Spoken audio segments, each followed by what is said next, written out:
Hello, Empathic Healers. Our journal prompt for the day. Do you believe you should have what you need?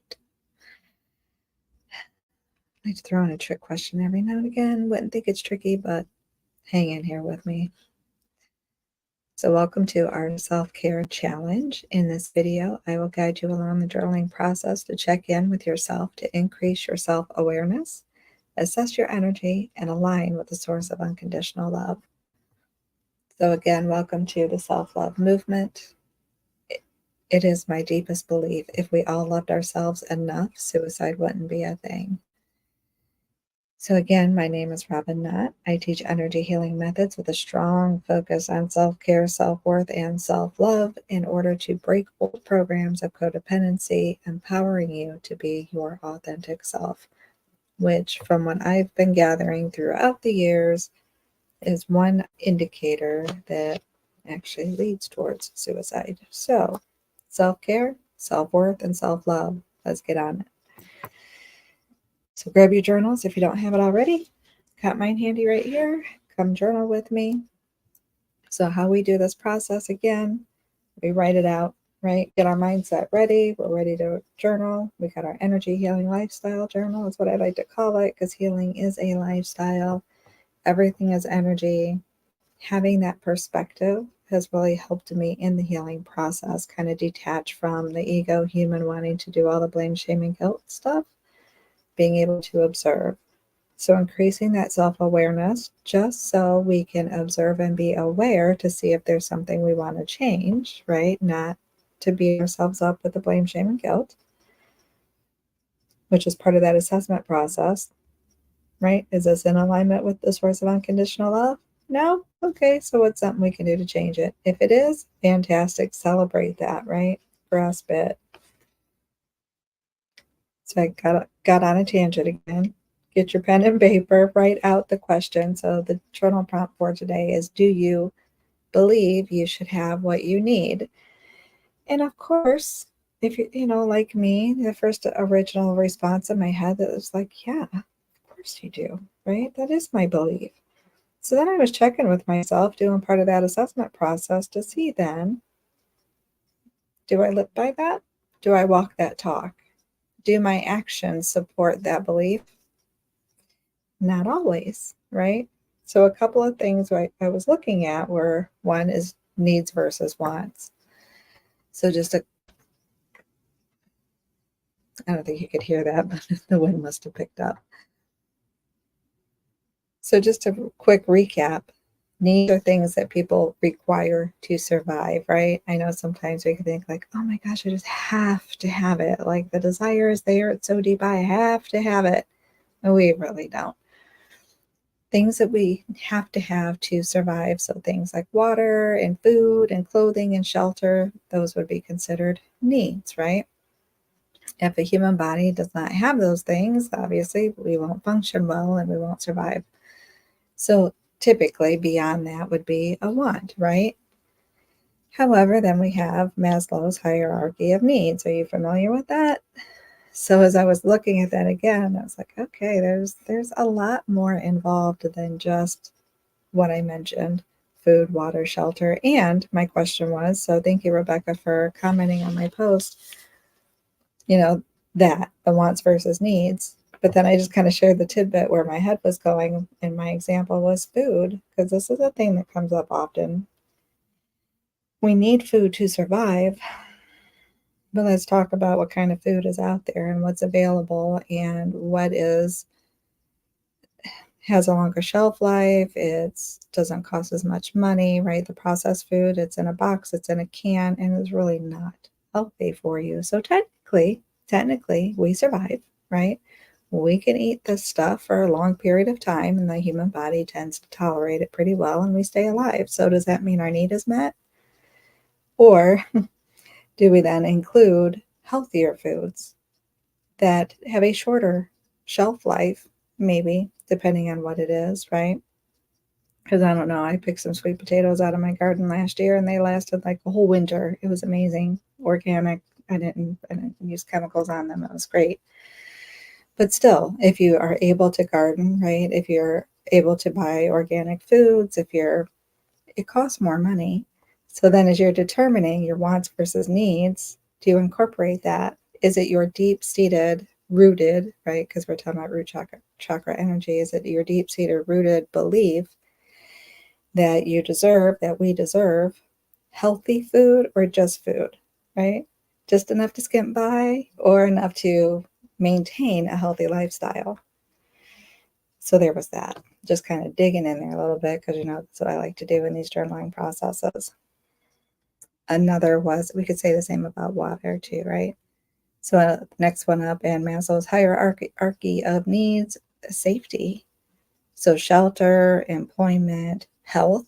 So the health part feeds into or supports then the healthier foods, if that's what we choose to eat, right? Again, no blame, shame, and guilt. And there's a difference between, I like this food and it's really not great for me, but I'm going to choose to eat it, versus I really have a desire to eat these healthier foods and I'm not allowing myself to because whatever, I'm giving so much away that I can't pay for or support this lifestyle. There's a difference in that, right? So even though we might believe we deserve that healthier lifestyle to be a healthy human, have a healthy human body, do our actions support that belief? Do we really believe it? Or do we tend to skimp on it? Do we tend to say, you know what, I'll do without, I'll sacrifice in order to, I'm using that word kind of strongly, but in a sense it is, right? Sometimes it is a sacrifice when we want to help other people, or when we, usually when we want to help other people, right? So I'm not going to go through all of the whole Maslow's hierarchy of needs. I think, y'all could do that. But I wanted to bring that in on the journaling because, again, it's what I like to do. I like to start digging deep and letting one perspective lead to another and then expand that perspective because it allows us to become more aware. And that's what we want to do in our journaling process. Check in my journal to see if I've covered everything that I wanted to talk about that came up today. That with the sacrifices too. So when we're believing that we deserve everything that we need, then how do those sacrifices play a role, right? When do we sacrifice our own need? Or is it one of our own needs over another, right? So I reflect back sometimes. I remember those times when like money was super tight. And I say that, have you heard that phrase? You had to rob Peter to pay Paul. Like I had a system, you get really resourceful when you have to. And I figured out a system of how to manage things, right? So everything technically was covered, technically, right? However, if you want to continue up that hierarchy of needs and you start to think of like mental health and that level of stress, and then again, those sacrifices, sacrificing healthier food for cheaper food, or not really eating enough to be fulfilled because you have other people to feed, right? Just it depends on your life situation and what perspective you're going to have. But again, purpose of journaling, because this is personalized for you, right? It's for you to dig into, for you to see what your experiences are, what your perspectives are, where that energy lies with you. If your actions kind of match your beliefs, or do you find that your beliefs, or you just find that they don't, maybe. Just increase your awareness. Again, no blame, shame, or guilt.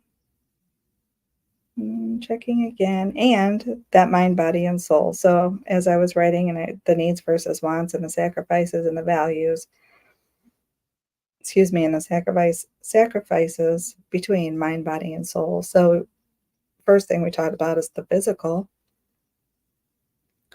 And then what about your mind? What about your soul? Do you sacrifice in other ways, right? So maybe I'm stressed out, so the mental health is really taking the hit, but the physical needs are being met. Or there's that just struggle in between, trying to balance them all. And again, if this is not an issue for you, right on. This is just a step to bring things into our awareness. which is a lot, I think. Let's see. And I'm wondering too, let me know, you guys, if you're watching my videos, or you happen to notice the journal prompts and you're going along this process with me, you're journaling with me, are you noticing how each day one ties into another? So Mondays, we talk about root chakra energy, right? And I don't always say root chakra energy or make the connection completely, but they are all connected, because I want you to go deeper with me, right? This isn't the all end all be all on the daily life. We can definitely take this much deeper. But are you seeing how the energy moves through, like it does through our chakras, our beliefs and our emotions, and the self-awareness and the emotions and the self-image, and meeting ourselves with love and compassion, and the forgiveness in the heart chakra, and all the things all through the week. And it comes back full circle. And even though we tend to have a different journal prompt each day throughout the week, they kind of coincide with each other, right? But the energy moves back and forth, and one affects the other. So I'm hoping you're kind of feeling that with me as we go through this process. Let me know. Drop it in the comments. Let me know. What else? I do want to take a minute too to really let you guys know I appreciate you. I appreciate you being here when you hop on lives with me, when you watch the replays, when you comment on the posts, when you comment on the videos, when you share them out. I really do appreciate you. I feel like that's really how we come together and help each other, right? It's building that community. So when one person comments and another person can see, and then another person can, whether they actually share or not, right? We help each other. We plant seeds. We support each other through the process. We let each other know that we're not alone. It's amazing. So thank you.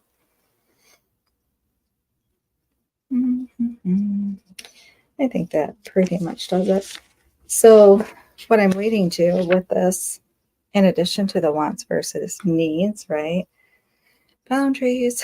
We have to set them. And it's not in a bad way, but even for ourselves, like setting that structure or boundary within ourselves to be able to say, okay, let me be aware of what my needs are, right? So the self, we know what we need versus what we want. And then are we choosing to manage those well? Whether other people are involved or not, are we choosing to manage our needs? And it's not that we can't have wants. It's just having our needs met first, right? Having that balance, taking care of ourselves in all aspects, mind, body, and soul. So again, if you're comfortable, drop it in the comments. Let me know how you are doing with your journaling process. Let me know what stood out for you in this journal today. As always, I say it's homework, right? But as always, check in with yourself. Journal on your awareness, whatever comes up for you, even if it seems like it's way out in left field, write it down anyways. It's just how the brain will process through, how things will come up in layers, right? Assess where you're at, assess your energy. Is it in alignment with the source of unconditional love? And if not, what is an action step you can take to get closer in alignment with the source of unconditional love? And again, an action step might just be the journaling process, just taking that moment to check in with yourself. Yep. Just allowing yourself to feel it to heal it, as they say, right? Again, if you haven't yet, since we're talking about those boundaries, go ahead and sign up for the Empathic Healers Masterclass, a step-by-step guide to set boundaries and protect your energy. So if you would like that link, let me know in the comments and I will give that to you. I think it's YouTube. Nope. Yep. Let me know in the comments if you'd like the link. And then meet me back here tomorrow to talk about emotions and sacral chakra energy. Take good care of you. So much love. Bye, guys.